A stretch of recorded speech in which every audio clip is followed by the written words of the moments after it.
अनंत अंबानी द्वारकाधीश के दर्शन के लिए पदयात्रा पर निकले हुए हैं। पदयात्रा का आज 8वां दिन है। आप मेरे पीछे की तस्वीरों में देख सकते हैं अनंत अंबानी के साथ बागेश्वर धाम के धीरेन्द्र शास्त्री जी महाराज है, जो कि नंगे पैर पदयात्रा में शामिल अनंत के साथ हुए हैं। अनंत जी, क्या कहेंगे? आपके पास तो सारी चीज़ें हैं, गाड़ी है, किसी चीज़ की कमी नहीं है, इसके बावजूद आप पदयात्रा और पैदल पदयात्रा ब्रह्म मुहूर्त में सुबह कर रहे हैं। इसके पीछे की क्या सोच है? ये तो सब भगवान की असीम कृपा है। और आप भी सुबह सुबह यहाँ आए हैं और आप भी पैदल ही चल रहे थे। मुझे आप मिले और पहले तो मैं आपको एक कठिनाई में पहुँचाया कि आप सुबह सुबह यहाँ आए और आप भी और आपके कैमरामैन भी साथ चले, तो मैं सोचा कि आपको बुरा नहीं लगना चाहिए, इसीलिए मैं वार्तालाप करने यार हो गया था। बट ये हम सब तो भगवान के ही खिलौना है और भगवान नहीं हम सब भगवान के सेवक हैं। आप मैं हम सब भगवान के ही सेवक है और जो भी है भगवान का ही है, जो भी हमारा है वो भगवान का ही है। तो उसी भगवान के सेवा में मैंने सोचा कि हमारे घर है जामनगर में, तो वहाँ से हम चलकर द्वारकाधीश की तरफ जाए।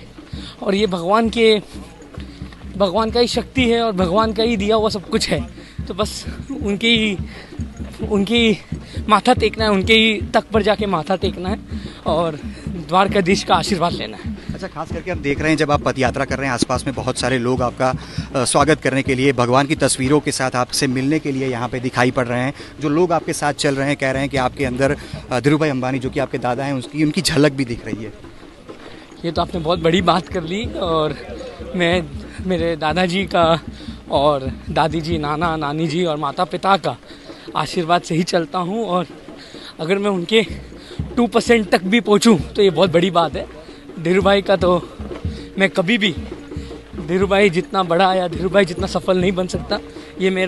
मैं कोशिश करूँगा कि हमेशा मैं उनको खुश करूँ और उनके राह पर चलूँ और मैं मेहनत करूँगा उनके सपने को पूरा करने और पिताजी और माताजी के सपने को पूरा करने। अच्छा, खास करके जब आपको पहली बार विचार कब आया इस तरह से पैदल पदयात्रा करने का? क्योंकि हम देख रहे हैं ढोल नगारों के साथ हनुमान चालीसा का पाठ करते हुए, श्री राम के नारे लगाते हुए आप आगे बढ़ रहे हैं।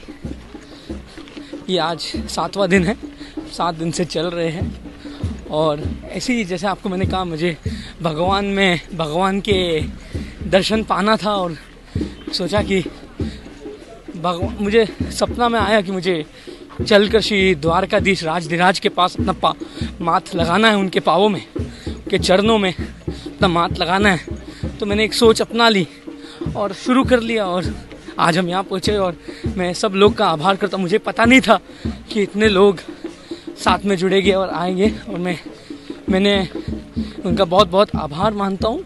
और बस श्री द्वारकाधीश का कृपा है और हम सब श्री द्वारकाधीश के सेवक हैं। अच्छा, धीरेन्द्र शास्त्री जी भी आपके साथ जुड़ गए हैं। कब तक पहुंचेंगे द्वारकाधीश के दर्शन में? किस प्रकार का प्लानिंग है? 2 या 3 दिन में पहुंचेंगे। धीरेन्द्र जी मेरे मैं उनका बहुत बड़ा फॉलोअर हूं और मैं बागेश्वर धाम का बहुत मानता हूं। और धीरेन्द्र जी जो लोगों के लिए कर रहे हैं और हिंदू धर्म के लिए कर रहे हैं, बहुत बड़ी बात है। अच्छा, एक आखिरी सवाल, युवाओं को क्या संदेश देंगे? क्या, क्योंकि बहुत लोगों को आप इंस्पायर कर रहे हैं। और ये तो आपने बहुत बड़ी बात कर ली। मैं तो बस भगवान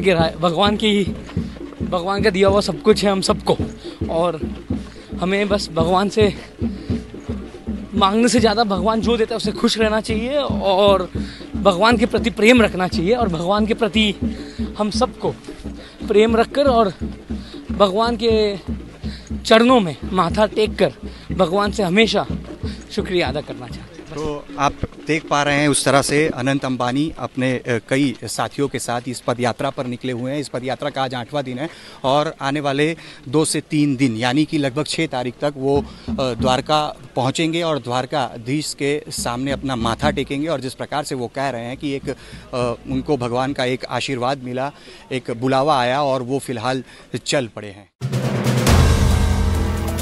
If you like the video, do like, comment, share and subscribe.